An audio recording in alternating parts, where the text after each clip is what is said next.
Often said this about certain people, particularly celebrities. Why on earth would you want to, how shall we say, be very disrespectful to such a point that basically you're calling the British monarchy, well, frankly, boring? Let me explain. Hi, good morning, nice to see you. Thank you so much as ever for your time. Lovely to have your company. And as ever, thank you for supporting all the videos. And more importantly, welcome one and all brand new subscribers. It is lovely to welcome you to our family. And as I often say at the start of all of these things, just be kind, respectful, and remember, we're all in this together. Life's very tough, right? It's not an easy quest, is it, to get through life? No. I tell you what made me sort of think the other day was, everybody goes on about climate change and stuff like that.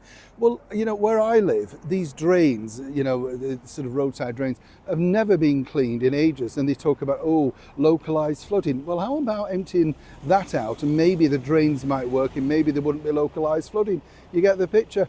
I'm not decrying climate change, but what I'm saying is you have to start with your own backyard, don't you? People are absolutely stupid.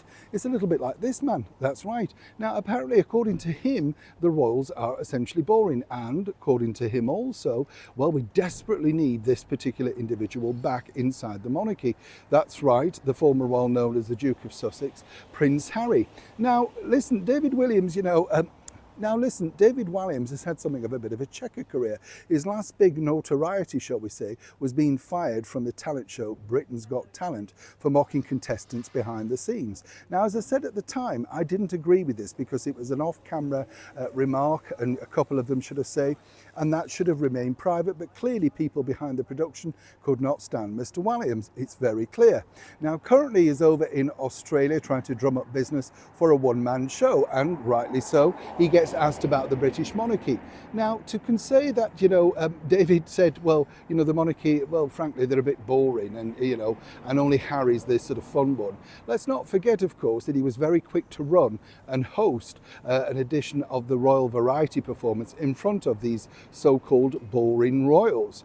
Now, why has he said this? Well, as I say, two things. It's all about selling tickets, and more importantly, it's about raising his profile. He's now actually probably better known as a children's author rather than a comedian.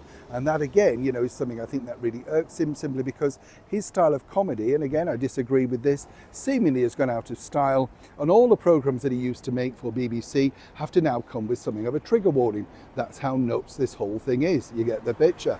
So for now, I think it's going to be interesting because the backlash will be immense. And while most people would agree that yes, Prince Harry was indeed a fun element of the British monarchy, that was quite some time ago. And certainly one has to think, well, it's all very well trying to say the British monarchy needs him, but when you come back to England and try to resurrect your career, and perhaps you have another informal meeting once again with the royals, would you be quick to take along your mum? Would you be quick along, as you have done before, to snap up that much needed invitation to try and flog your books? You get the picture. And these celebrities will literally say anything to make sure they get themselves back in the news.